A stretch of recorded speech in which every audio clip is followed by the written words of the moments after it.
glass shattered against the marble wall as Daniel slammed it, shouting for his assistant to get out. Cameras flashed outside the door, reporters yelling his name. "Billionaire without a soul." One of them screamed, their headline already written. Daniel didn't blink. He simply turned away, jaw tight, eyes colder than ice. His board members spoke over each other earlier that morning, begging him to soften, to at least pretend to care. But Daniel dismissed them all. "People don't matter. Results do," he barked, and the room fell silent. Yet when he returned to his penthouse, the silence echoed louder than their fear. His therapist had once said, "You're surrounded by everything except someone who truly sees you." He ignored it then, but the thought clawed at him now. "Sir," his assistant whispered from behind the door. Another partner pulled out. Daniel laughed sharply. Of course they did. He didn't rage. He simply stared at the city lights, wondering how a man who owned half the skyline could feel so utterly unseen. Later that night, Daniel drove without bodyguards.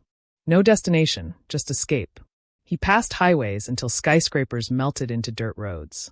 A bakery sign flickered ahead. He stopped, stepping out into quiet night air. Inside, a girl wiped flour from her cheek while packing bread for an elderly man. She said, "Don't worry about the price, Baba. Pay when you can." Daniel frowned. Who gives away things for free? The old man smiled and patted her shoulder. "Amina, may God bless you. You always help." She blushed shyly. Then she saw Daniel, dressed plainly but clearly expensive. "You want bread?" Daniel hesitated. "Do people usually give away their products?" She shrugged. "Some people need kindness more than money." He raised a brow, almost offended. "That doesn't generate profit." "Not everything is meant to," she said simply. He watched her work, quick hands, soft voice, no pretense. She didn't recognize him. Interesting, he thought. When he paid, she dropped change back into his palm. "You gave too much." "I don't care," he muttered. "You should," she smiled. "Generosity is different from waste." Daniel walked out confused, and slightly irritated that someone dared lecture him.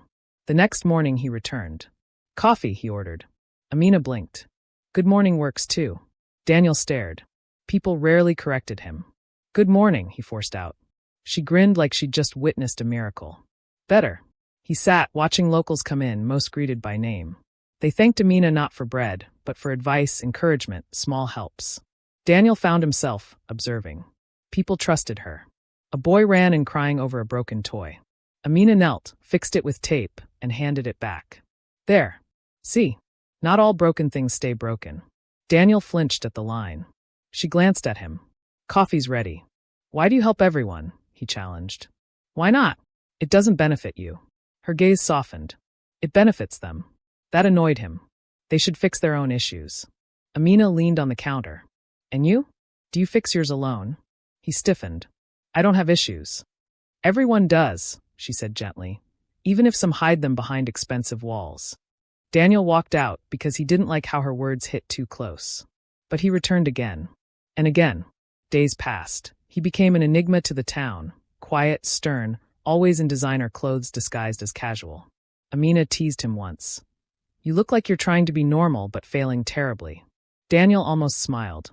Almost. One afternoon she caught him staring at a group of volunteers distributing food bags nearby. "Curious?" "No. Come help." "I don't waste time on performative charity." "Helping isn't performance unless you need applause," she replied. "Do you?" He clenched his jaw but followed. She made him carry boxes, serve children, listen to people. Their gratitude unsettled him. No cameras. No deals. Just impact. An elderly woman squeezed his hand. "Thank you, son. May blessings find you." Daniel swallowed something unfamiliar, warmth. After, Amina dusted flour off her shirt. "You did well." "I carried boxes," he muttered. "No," she smiled. "You showed up." Later he sat on a bench watching kids run around. One of them asked, "Mister, why don't you smile?" Daniel blinked. He didn't know how to answer. Amina walked over, handing him water. "She's right. You never smile." "I don't have a reason to." "Maybe you don't look for one." He stared at her. "Why do you care?" "Because people matter," she answered softly. Days turned into weeks. Daniel helped anonymously, learning to greet, to look people in the eye. His voice softened. Sometimes he caught himself waiting for Amina's approval. One evening the bakery was quiet. Rain tapped the roof. Daniel finally asked, "What do people want from me? Why do relationships fail?" She thought before answering.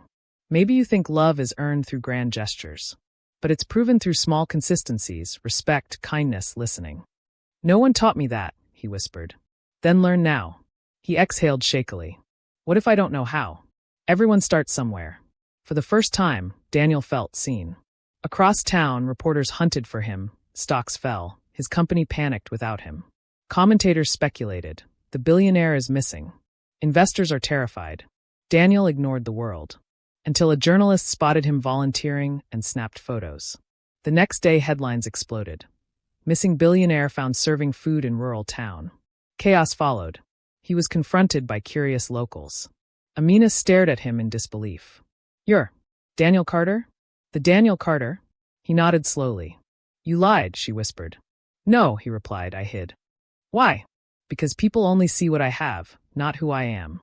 She stepped back. I don't know if I can trust you. For the first time, panic flickered in him. Don't leave. I'm not leaving, she whispered. I'm watching if your change is real. Daniel didn't sleep that night. The next morning he left quietly, not to escape Amina, but to prove her right. Daniel returned to the city like a storm no one expected. His board members gasped when he walked into the meeting unannounced. Gentlemen, he began calmly, effective immediately, our employee welfare policies are changing. Executives shifted nervously. This was not the Daniel they feared. This one sounded human. His HR director whispered, Sir, what happened to you? Daniel didn't answer. Instead, he walked into the staff lobby where hundreds of workers sat tense, expecting layoffs. He stood before them and said, I owe you an apology. I forgot you are people, not tools. That changes today. Gasps rippled. Phones recorded him. The video went viral within hours. Billionaire apologizes publicly, unbelievable moment. Reporters assumed it was PR strategy. But Daniel knew better. He reached out to employees one by one, listening to their stories. A woman cried and hugged him after he approved a bursary for her child's schooling. Another blessed him for reinstating healthcare benefits. Daniel didn't understand why it moved him so much, until he heard Amina's voice in his head. Not all broken things stay broken. He spent nights drafting plans for a foundation, something that would outlive him and benefit the forgotten. But no matter how busy he became, his thoughts wandered back to the humble bakery and the girl who had confronted him with truth. One afternoon he picked up his phone, typed her name, then deleted it. Instead, he opened a news stream. Commentators argued about whether his transformation was real or performance. He whispered to himself, it has to be real, because someone was watching. 2 weeks passed before he returned to the countryside. People stared differently this time. Now they knew who he was. Whispers followed him everywhere. That's him. The billionaire. Daniel hated it. It felt like a wall again. He walked into the bakery. Amina was kneading dough, flour on her cheek just like the first day. She didn't smile. You came back. Yes, he said gently. Why? Because you told me to show change, not talk about it. I came to show you. Amina wiped her hands. You didn't need to come back. If you've changed, it will show in your world. It has, he said quietly. But I wanted you to see it too. Her expression wavered for a moment, surprise, maybe even pride, but she masked it quickly. You don't have to prove anything to me. Prove it to the people who suffer under power. I am, he breathed. But you helped me understand why. She turned away, but her voice softened. Maybe I just reminded you of who you could be. Daniel stayed in town for days. Not hiding now, but working, anonymous or not. The bakery got busier. People came hoping to see him. Amina refused to exploit it. If they come, let them buy bread, not gossip. Daniel helped in the kitchen one morning. Amina chuckled. You don't know how to fold dough, do you? I own 3 luxury resorts, he said dryly. How hard can dough be? She snorted. Apparently harder than running hotels. He looked up at her, truly looked, and for once his smile reached his eyes. Amina paused, stunned. You smiled. Maybe you were right, he whispered. I just needed to look for a reason. But their fragile connection was interrupted. News vans swarmed outside. Reporters shouted questions. Mr. Carter, why are you here? Who is the girl? Is she your new partner? Amina froze, face pale. Daniel's security rushed in. Cameras flashed. The quiet bakery turned into chaos. Daniel shielded her with his body. Back off, he barked, but reporters kept firing questions. He grabbed Amina's hand and pulled her through the back door. They ran into alleyways, panting. Her voice cracked. You brought this. My peace, my life. What did you do? Daniel's heart clenched. I'm sorry. I thought. No, she said, backing away. You didn't think. You still live in a world where everyone revolves around you. Daniel reached out, desperate. Amina, please, she whispered. You may have changed outwardly, but you don't understand consequences. He watched her walk away, feeling something sharp and painful in his chest, loss. For days, she didn't answer his calls. He stopped going to town, fearing he'd ruin her more. He invested in the local school, funded the community kitchen, but stayed out of sight. Reporters eventually left. And only then did he return quietly. The bakery bell chimed as he entered. Amina didn't look up. We don't have any free bread for billionaires today. I didn't come for bread, he murmured. I came to apologize. She finally looked at him. Apologies mean nothing unless you change behavior. I know, he said. So I stayed away. I didn't want to destroy your life. Her eyes darted to the window, no cameras. You could have told me that. I didn't think I deserved your forgiveness. Amina sighed. Daniel, change isn't overnight. You will fail, you will misstep. What matters is accountability. Daniel sat down slowly. Tell me how to fix this properly. You can't fix people. You can only support them. Daniel nodded. Then let me support your projects. Not as your savior, just someone who believes in them. She observed him for a moment. Maybe that's the first real thing you've said. From then on, Daniel worked quietly, consistently. He funded scholarships but made sure the bakery, not himself, was credited. He established community gardens, but Amina's team managed them. Slowly people saw that he wasn't there for spotlight. One night, sweeping floors together, Amina asked, Do you ever miss your old life? Daniel shook his head. I miss believing money could solve everything. It was easier than admitting I was the problem. She gave a small smile. Growth hurts. Daniel chuckled. I'm beginning to understand that. Months passed. Daniel's business thrived again, this time because people admired the change. Analysts called it the compassion rebrand. But Daniel didn't care about headlines anymore. He cared about impact. He invited Amina to visit the city foundation he built. She hesitated but agreed. When she walked in, she saw children reading, workers supported, beneficiaries sharing testimonies. She turned to him. You built this? No, he corrected. We built it. Your words made it possible. Amina looked at him differently now, not as a billionaire, but as someone who fought to grow. Daniel smiled, not forced, not rare, just real. I still don't know everything. I'm still learning. Amina nodded. That's enough. He looked at the children laughing. I used to measure love by what people offered me. Now I think love is what you give without expecting return. She whispered. That is the lesson. Daniel didn't ask for anything more. Not affection, not approval. Just presence. And he earned that. But the world wasn't done testing him. That night, a scandal erupted. An executive he had fired launched a media attack claiming Daniel's philanthropy was manipulation.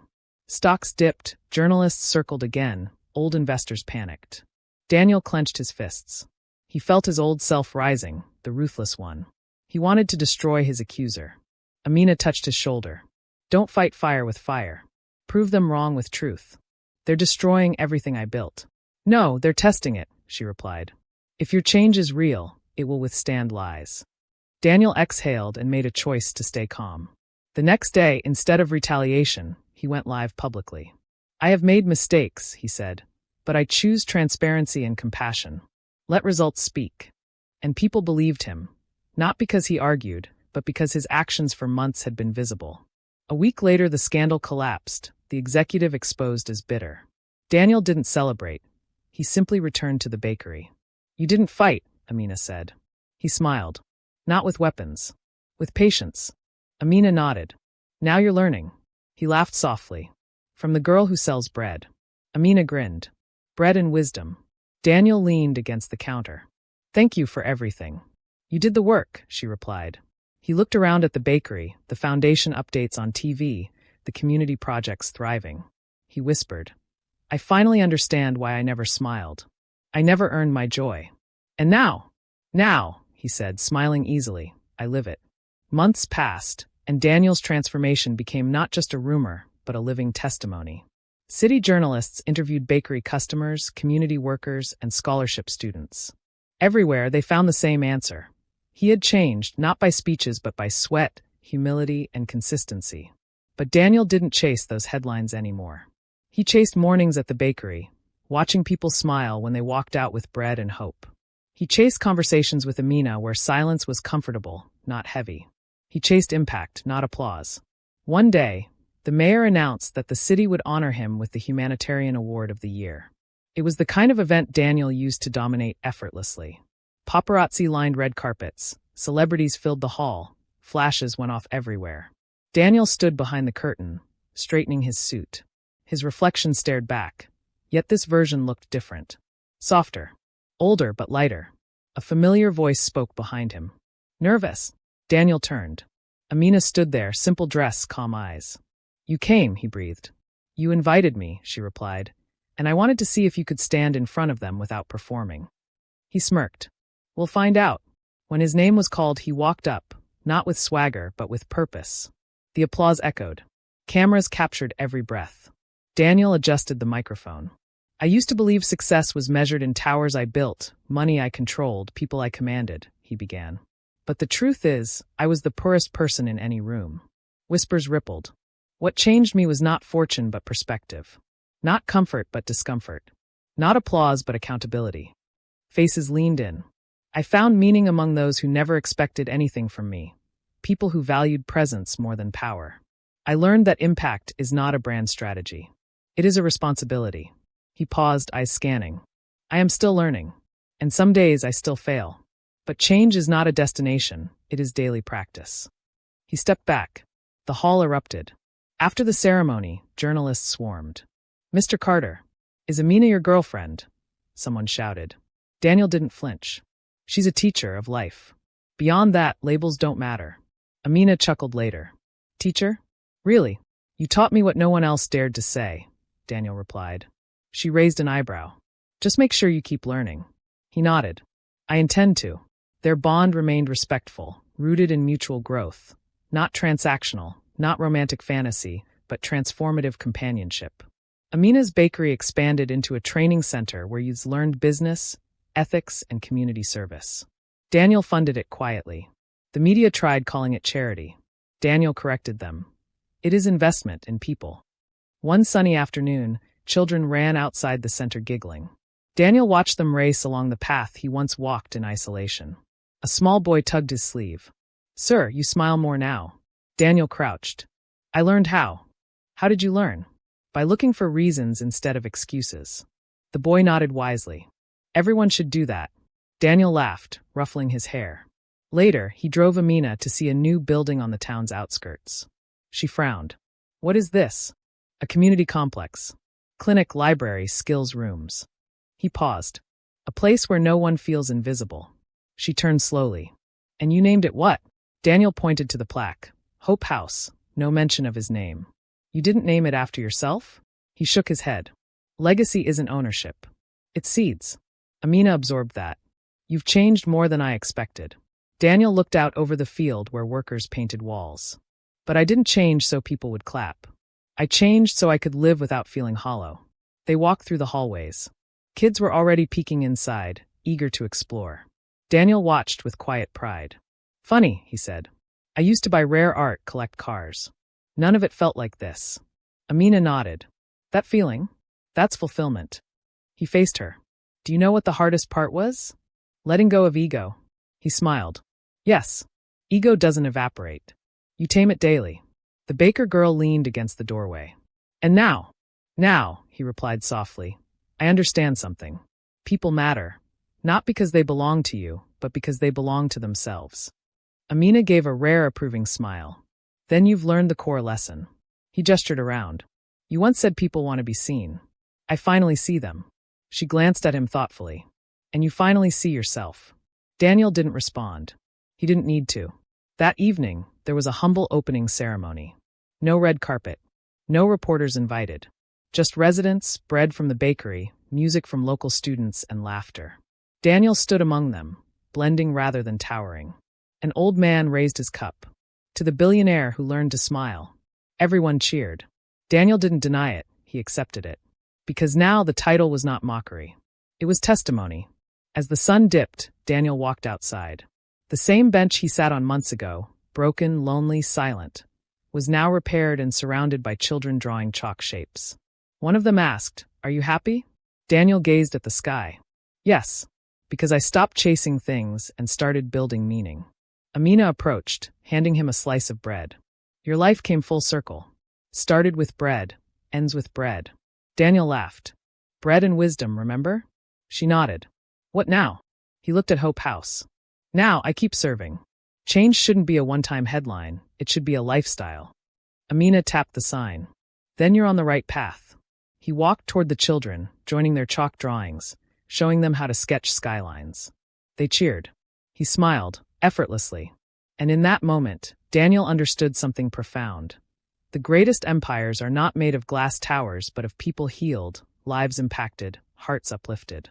His past didn't disappear, but it became foundation rather than prison.